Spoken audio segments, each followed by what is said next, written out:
सभी को नमस्कार। स्वागत है आपका हमारे YouTube चैनल पर। तो डियर स्टूडेंट, आज हम इस वीडियो में अध्ययन करने वाले हैं कक्षा 8 का जो सामाजिक विज्ञान का लेटेस्ट अर्धवार्षिक परीक्षा का मॉडल प्रश्न पत्र, जो आपके लिए एग्जाम की दृष्टि से बहुत ही ज़्यादा महत्वपूर्ण है। तो प्रिय साथियों, ये पेपर जो सामाजिक विज्ञान का पेपर आपके 65 अंक का आयोजित होगा और यह आपके लिए एक वरदान साबित होगा। इस पेपर को पढ़ करके निश्चित ही आप परीक्षा के अंदर बहुत ही अच्छे अंक प्राप्त कर सकोगे। तो डियर स्टूडेंट, अगर आप हमारे चैनल पर नए हैं तो चैनल को सब्सक्राइब कीजिएगा तथा वीडियो को लाइक तथा शेयर जरूर कीजिएगा, क्योंकि इस टाइप के पेपर आपके एग्जाम तक हमारे इस चैनल के माध्यम से आपको उपलब्ध करवाते रहेंगे। तो डियर स्टूडेंट, शुरू करते हैं। सबसे पहले देखते हैं वस्तुनिष्ठ प्रश्न। इसके तहत 1 नंबर जो प्रश्न है, शेर मैसूर के नाम से जाना जाता है। तो शेर मैसूर किसे कहा जाता है? ध्यान रखना, टीपू सुल्तान को कहा जाता है। सही उत्तर होगा ब। नेक्स्ट है अगला प्रश्न, 1857 की क्रांति में सबसे पहले विद्रोह का प्रारंभ कहाँ से हुआ था? तो यहाँ पर ध्यान रखना, 1857 की जो क्रांति हुई थी देश को आज़ाद कराने की, तो विद्रोह का प्रारंभ जो हुआ था मेरठ से हुआ था। नेक्स्ट है अगला प्रश्न, जलियांवाला बाग हत्याकांड कहाँ हुआ था? तो जलियांवाला बाग हत्याकांड जो है अमृतसर पंजाब में हुआ था। नेक्स्ट है अगला प्रश्न 4 नंबर, कौन से ग्रह को जल ग्रह कहते हैं? तो ध्यान रखना, जल ग्रह किसे कहा जाता है? पृथ्वी को कहा जाता है। पृथ्वी को ध्यान रखना, जल ग्रह भी कहा जाता है, हरा ग्रह भी कहा जाता है, नीला ग्रह भी कहा जाता है। नेक्स्ट है अगले प्रश्न, रिक्त स्थानों की पूर्ति कीजिए। तो यहाँ पर 5 नंबर है, कानून की नज़र में सभी लोग क्या हैं? रिक्त स्थान में आएगा समान है। नेक्स्ट है आगे, भारत में वयस्क मताधिकार की उम्र 18 वर्ष है। लोहा, मैंगनीज, क्रोमाइट ये तीनों धात्विक खनिज हैं। 8 नंबर है, जो संसाधन प्रकृति से प्राप्त होते हैं प्राकृतिक संसाधन कहलाते हैं। तो यहाँ पर आ जाएगा प्राकृतिक संसाधन, यहाँ पर आपको लिखना है संसाधन, छूट गया ये प्राकृतिक संसाधन। ठीक है, अब आगे है सही या गलत बताइए। तो यहाँ पर इसका 1 नंबर है, महाराजा रंजीत सिंह पंजाब के राजा थे। यह कथन एकदम सही है, आपको सही लिखना है। नेक्स्ट है, टीपू सुल्तान बंगाल का नवाब था। यह कथन गलत है, आपको गलत, क्योंकि टीपू सुल्तान जो थे वह कर्नाटक के थे, मैसूर के सुल्तान थे। नेक्स्ट अगला प्रश्न, भारत में सरकारी जो स्कूलों में धार्मिक उत्सव मनाया जाता है। तो यह कथन गलत है। भारत में सरकारी स्कूलों में जो धार्मिक उत्सव की शिक्षा नहीं दी जाती, नहीं मनाए जाते। नेक्स्ट है आगे, भारत में न्याय प्रदान करने का सबसे अंतिम न्यायालय उच्च न्यायालय है। तो यह कथन भी गलत है, क्योंकि भारत में न्याय प्रदान करने का सबसे अंतिम न्यायालय जो होता है उच्चतम न्यायालय कहा जाता है, उसको इंग्लिश के अंदर सुप्रीम कोर्ट भी कहा जाता है। नेक्स्ट है आगे प्रश्न संख्या 9, व्यापारिक कंपनियां भारत की तरफ क्यों आकर्षित हो रही थी? तो इस बहुत ही अच्छा क्वेश्चन है कि व्यापारिक कंपनियां भारत की ओर क्यों आ रही थी। तो इसका आंसर आपको लिखना है कि यूरोप में बाजारों में भारतीय सूती कपड़े, रेशम, काली मिर्च, लौंग, इलायची, दालचीनी आदि की ज़बरदस्त मांग थी। वे भारत में सस्ती कीमतों पर ये चीज़ें खरीद कर वापस यूरोप जाकर उन्हें ऊंची कीमतों पर बेच सकते थे। इसी व्यापारिक संभावना के कारण वे भारत की ओर आकर्षित हो रही थी। नेक्स्ट है अगला 10 नंबर जो प्रश्न है, ब्रिटिश शासन में कुमंतु काश्तकारों के सामने कौन सी समस्याएं थी? तो इस प्रश्न का उत्तर आपको देखना है।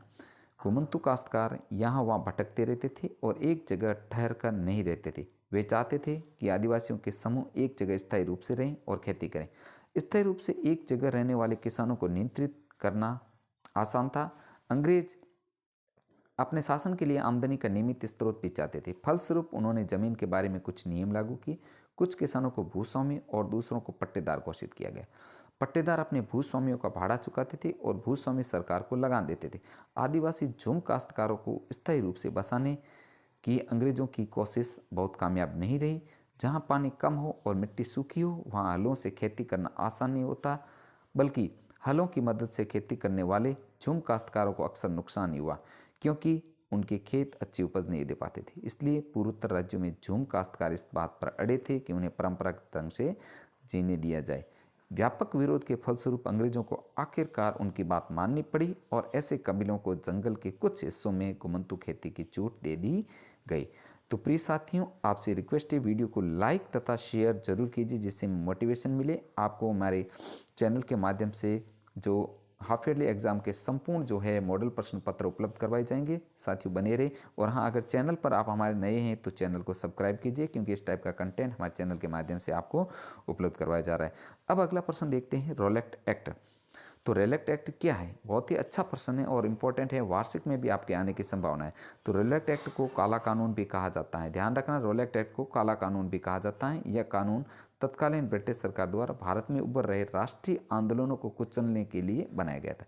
इस कानून के तहत ब्रिटिश सरकार को ये अधिकार प्राप्त हो गया कि किसी भी भारतीय को अदालत में बिना मुकदमा चलाए उसे जेल में बंद कर सकती थी। ध्यान रखना, मतलब अंग्रेजों को लगता था कि जो व्यक्ति क्रांतिकारी गतिविधियों में लिप्त थे उसे उठा करके जेल में डाला जा सकता था और बिना मुकदमा चलाए उसको जेल में डाल देते थे।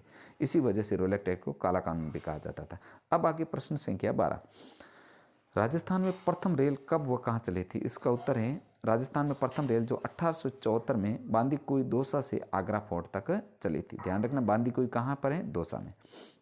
नेक्स्ट आगे प्रश्न संख्या 13, राजस्थान जननी शिशु सुरक्षा योजना का उद्देश्य बताइए। तो इसका उत्तर है, शिशु सुरक्षा योजना का मुख्य उद्देश्य मातृ मृत्यु दर एवं शिशु मृत्यु दर में कमी लाना, साथ ही साथ संस्थागत प्रसवों की संख्या में वृद्धि करना। तो ये जननी शिशु सुरक्षा योजना का मुख्य उद्देश्य। नेक्स्ट प्रश्न, खनिजों के प्रकारों को स्पष्ट कीजिए। तो बहुत ही अच्छा क्वेश्चन है, खनिजों के प्रकारों को स्पष्ट करना, यानी कि इसका तो खनिजों को दो प्रकारों में वर्गीकृत किया गया है, धात्विक खनिज और अधात्विक खनिज। बहुत ही इंपॉर्टेंट है धात्विक खनिज और अधात्विक खनिज। अब धात्विक खनिज किसे कहा जाता है? तो इन्हें लौह और अलोह में विभाजित किया गया। लौह खनिज जिसमें लोहा होता है, उदाहरण के लिए लौह अयस्क, मैंगनीज अयस्क, क्रोमाइट, पायराइट, निकल और कोबाल्ट। धात्विक खनिजों के उदाहरण ध्यान रखना जिसमें धातु होती हैं और ये पीटने पर जो फैलते नहीं हैं, जैसे लोहा, अयस्क, मैंगनीज, मतलब फैल तो जाते हैं लेकिन टूटते नहीं है, तो ये धात्विक खनिज होते हैं, पायराइट, निकल, कोबाल्ट। अब अधात्विक खनिज, अधात्विक खनिज चूना पत्थर, जिप्सम, अब्रक आदि अधात्विक खनिज हैं। अब अगला प्रश्न है, राजस्थान के प्राकृतिक पर्यटन का स्थल कौन कौन से हैं? तो इसका उत्तर हम देखते हैं। प्राकृतिक पर्यटक स्थल, राजस्थान की भौगोलिक बनावट व प्राकृतिक छटाओं के बीच जैसलमेर के मनमोहक रेत के ढोले तीरे।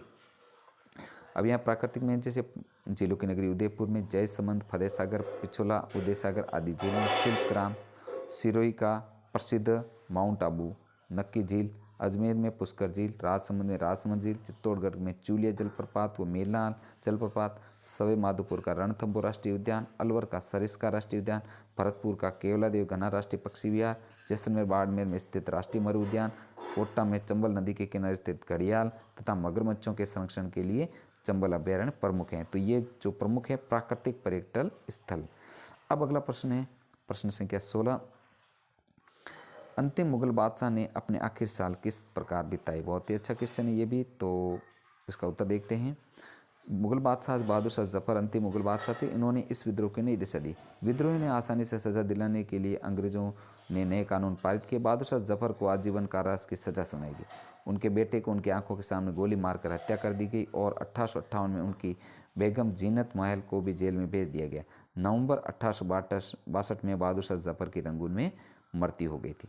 नेक्स्ट आगे प्रश्न संख्या 17, सतत पोषणीय विकास पर टिप्पणी लिखी। तो इसका उत्तर है, सतत पोषणीय विकास यह आर्थिक विकास की प्रक्रिया है जिसका उद्देश्य प्राकृतिक संसाधनों तथा पर्यावरण में बिना किसी को हानि पहुंचाए हानि के वर्तमान और भविष्य दोनों की पीढ़ियों को गुणवत्ता बनाए रखना है। ध्यान रखना, ये जो इसका अर्थ है बहुत इंपॉर्टेंट है।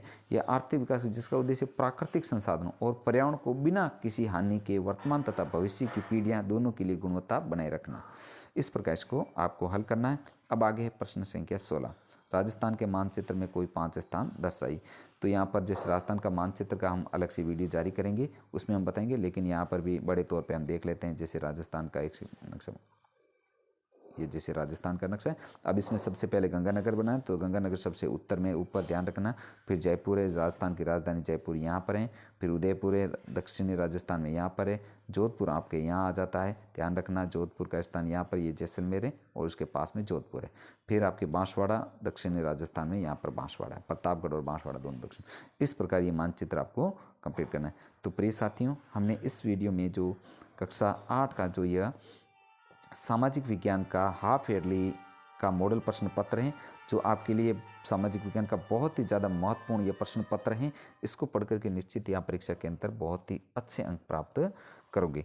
तो डियर स्टूडेंट, मिलते हैं नेक्स्ट नए मॉडल प्रश्न पत्र के साथ में। आपको एग्ज़ाम तक जो कक्षा 8 के जो सभी विषयों के मॉडल प्रश्न पत्र पेपर सेटों के माध्यम से आपको उपलब्ध करवाए जाएंगे। साथियों, बने रहे हमारे चैनल पर, और हाँ, वीडियो को लाइक तथा शेयर जरूर कीजिए जिससे हमें मोटिवेशन मिले, तथा